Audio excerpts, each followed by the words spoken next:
From the Central Western Washington area, Choice Regional Health Network presents the Equity Circle podcast, a place for information with integrity, accountability, and innovation.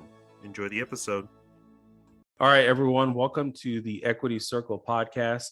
Excited to be here today with a new guest, but someone that we've been working with on vaccines. So Shonda Molenberg, welcome to the podcast.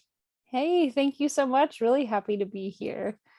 So why don't you go ahead and just tell us a little bit about yourself, something professionally, and then something personally as well.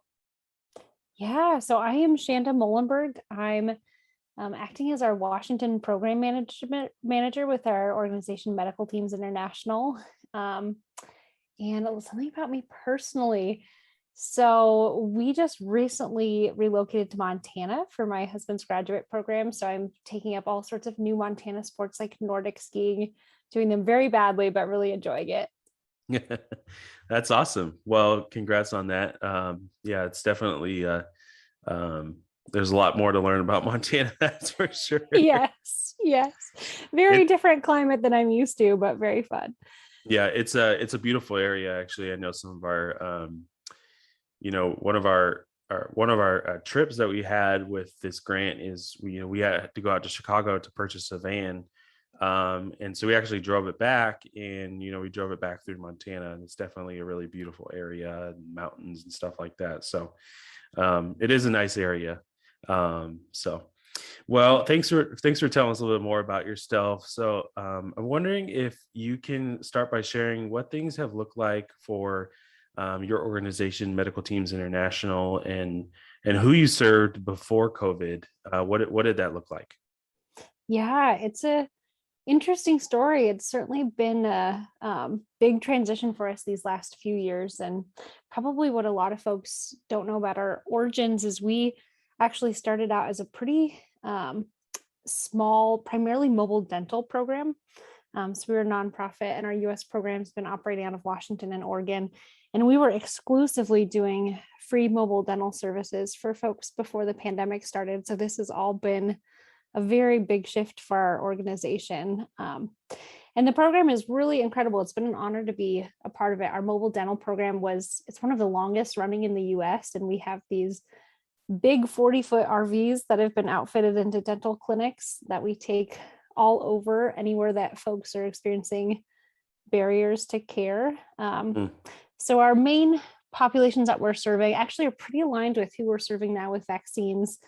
But really anyone who falls outside the normal healthcare safety net. So folks who are homeless, folks who don't have insurance.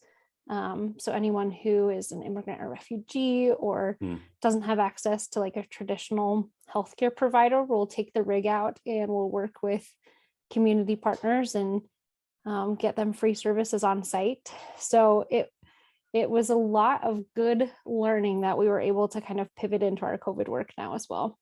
Yeah. It sounds like some of it's definitely prepared you for what you're doing now, which kind of leads me to my next question is really just how, you kind of alluded to it a little bit here, but how has COVID changed your organization in the way you go about serving the community? Yeah, I would say it has like really almost transformed us and certainly grown us quite a bit. Early in the pandemic, when there were no vaccines and not really widespread testing, we had to basically kind of halt our dental program because it was so high risk. And we had a real point in time of thinking, what does the community need now? And how can we make use of all of our staff and the resources that we have at our disposal? And one thing I really like about medical teams is they're pretty agile. They're really always thinking forward of like, where are the gaps in services? And so pretty quickly early on, we pivoted almost entirely our program to do mobile COVID testing. And we got our initial start doing testing for rural populations and primarily for migrant farm worker groups. So all of the kind of migrant farm worker populations coming into Eastern Washington, as they arrived, we would test them and provide counseling on isolation and quarantine to make sure that folks were safe living in H2A housing. And then it's really just grown from there. So now we're kind of built off of that program and have really kind of developed and continued our focus on remote populations, because we're mobile. We can really reduce the barriers by actually going out and being on site at farms or rural communities that don't have brick and mortar clinics.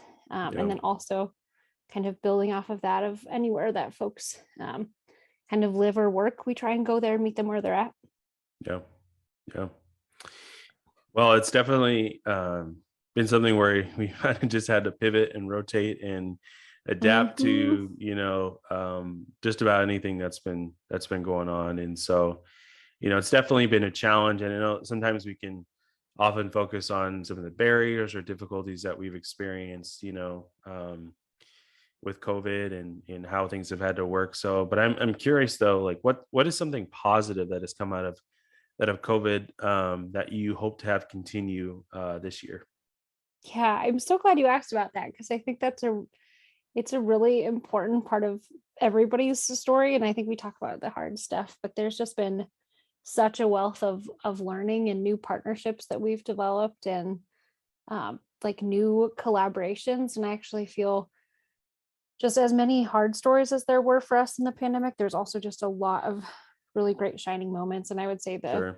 the biggest ones are like the new relationships that we developed, because we've explored new geographies, and like we've made wonderful friends like you, and new partners that are doing really incredible work that have just been able to like help us learn how to serve their communities better. And those relationships that we have now, and the learnings that we've had from working with community partners, I think will just continue to help us no matter what we're doing in the future, of like how to work with folks from the community who know the communities, how to overcome all the challenges. And it's just been really amazing to see how many individuals and organizations have stepped up and like really advocated for their communities and just done incredible work and gone above and beyond. And so that's some of the probably the most positive things, is all of our new friends that we have. Yeah. Well, and honestly, I think as we've talked about before, I think partnerships, especially when it comes to vaccines, is so vital, and I hope that it continues, especially, as we've set up clinics before, where we've tried to make it more of a community resource fair event and less of a, just getting your shot. I was having a conversation, I think yesterday, with someone about vaccines and how much it's progressed from, these huge mass vaccination clinics where, everyone's just driving through these lines and getting their vaccine, to now, where we made them be less, still bringing the vaccine, but maybe less about the vaccine, in hopes to maybe reach more people. Yeah. And I think the message that sends, like we care about people more than just their vaccination status, of like, we know that all of those other things that people need didn't go away, like housing and food and support for their children. And I think, like those really medical mass vac sites, like they were really efficient and effective for what they needed to do, which was get lots of vaccines out really timely. But I think it's an exciting direction that we're going in now, of like doing it in places that people feel more comfortable, adding additional things. So kind of like recognizing the whole needs of the person, and like doing as much as we can for them when they come for their shot, that we're making the most of that opportunity to see what else they need. So Absolutely. I think that's something we're going to try and do. That's another exciting part of thinking forward. It's like how we can integrate the dental and vaccine, or like other primary care services that we're looking at, kind of like the resource fairs that you talked about, to make the most of people's time. Yeah. And for them to walk away with, maybe more than what they came in with. I know that's at least been in our experience. That's been something that's been very fun for people. They're like, wow, I just came here to get my shot. I didn't know this was all going to be here. So, which has been really cool. So, my next question, I was kind of curious, is what's something maybe unique about Medical Teams International that that people may not know? This could be something related to, just being something unique about being a vaccine administrator. Obviously, that has its own challenges, as well as, benefits over the last year, or a little bit more than a year. But what's something unique from about Medical Teams International? Yeah, that's such a great question. It's a cool organization. I've been with them for about a year now. I just came on during COVID. And I'm always just really encouraged by the work a lot of our other programs are doing in Medical Teams International as well. And our US programs, the project that we're doing with dental and COVID is actually our smallest program in the organization. About 90% of our work is international. And so the Hmm. organization is primarily doing um, humanitarian aid and disaster response. And so Okay. it's been really wild. Like within our context of pandemic response, I'm also hearing about a lot of our colleagues who are responding in Ethiopia and Hmm. Bangladesh and Sudan and Uganda. And it's just, yeah, really fascinating work around the globe and Yeah. just a really cool organization to work with. So, Hmm. yeah. That's awesome. Maybe I just to expand on it a little bit. I know you talked about the uniqueness of Medical Teams International, but maybe even more so, like what's been unique in terms of being a vaccine administrator, Mm, right? I think we hear a lot about mhm. clinics that get set up. We hear a lot about information that comes from the CDC and other organizations. So I'm just kind of curious, what's something unique about being a vaccine administrator? Yeah, that's a really great question. I think it's such an interesting learning. And one of the big things that's I think maybe unique in the way that we operate or some learnings to us is really how much can be adapted and tailored to communities. I think a lot of Yeah, things in medicine, there's like a misunderstanding that it has to happen in this one way and in a doctor's office and all these forms have to be filled out. And I think lots of that is somewhat true. I mean, there are real basic standards of care and protocols that you have to stick with, but there's also a lot of sure. flexibility in Yeah, how we do things. And I feel like that makes it work so much better for our communities of like, there's lots of barriers that can be um, gotten over via like going out and being on site where people are working, like on a farm or at a daycare or at a housing community.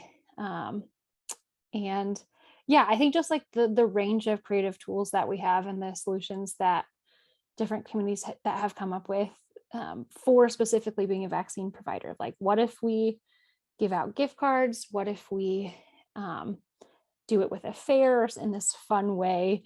And yeah, so it's yeah, definitely like a lot. It's different every single day because we're entirely mobile.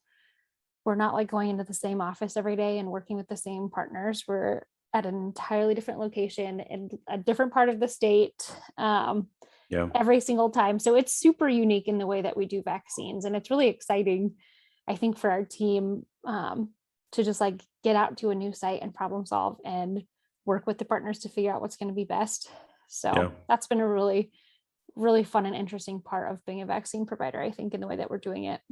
yeah. I think despite the challenges that COVID has brought, I think it's also brought a lot of opportunities for resilience and flexibility. And I like what you shared about it kind of taking away from maybe what we've normally known about going to a doctor's office. You fill out a bunch of forms and you go in person, and of course, there's still that, but there's also other aspects of doing you know providing care, and of course vaccines in this context in a maybe more unique way and easier way for people to get that access, because I think that's kind of what this is all about, right? So Mhm. um we've really appreciated having you on, and just to being able to hear your perspective and working for Medical Teams International. I'm wondering if there's anything final that you'd like to share today. Yeah, well, it's been an honor to be here. Thank you so much for inviting me on, and you're just doing such exceptional work. So, yeah, very honored to come. I think I would be remiss if I didn't put in a little plug for anybody to volunteer with us. That's always one of the biggest things that we need is folks who are connected to their community who either have an idea for a vaccine event or like a particular approach or a need that they see. Sure. We'd love to work with them, and then we primarily use a roster of volunteers to do all of our services. And so that has been both a blessing and a challenge in COVID. We've had a lot of new people come to us, but it's also the same healthcare workers that are working really hard in the hospitals are often our same volunteers. And so we're just That's always tough. looking for more. So Yeah. if people are interested in supporting the work that we're doing or getting involved with us, I would just love for them to reach out to us on our website. And then I think the other just like general takeaway or something about our work, yeah, it's just I think the positive aspects that have also come out, and like the new partnerships and the creativity of rethinking the traditional healthcare system and like how people get what they need to get and how we can address people's needs and not having to do it in a very prescribed way. Of like, I think we can be a lot more culturally responsive. I think we can be a lot more creative than we've been before. And so I think it's really pushing us to think outside the box. And I think that's really good for us as healthcare providers. Yeah, absolutely. Well, again, thank you so much for taking the time to be here today. We really do appreciate it. We're going to make sure to we'll put your organization, Medical Teams International, put their website in the show notes, the link so people can go out and check out the website and volunteer and check out what else you guys are doing around the nation, but also around the world. So thank you so much again for being on the podcast today. Yeah, thank you so much. It was great to talk to you. Well, we also want to thank our listeners for listening to another episode of the Equity Circle podcast. Please make sure to subscribe and share with friends and family. Leave us a review. We'd really appreciate it. It helps people find the podcast. And lastly, remember that equity equals progress.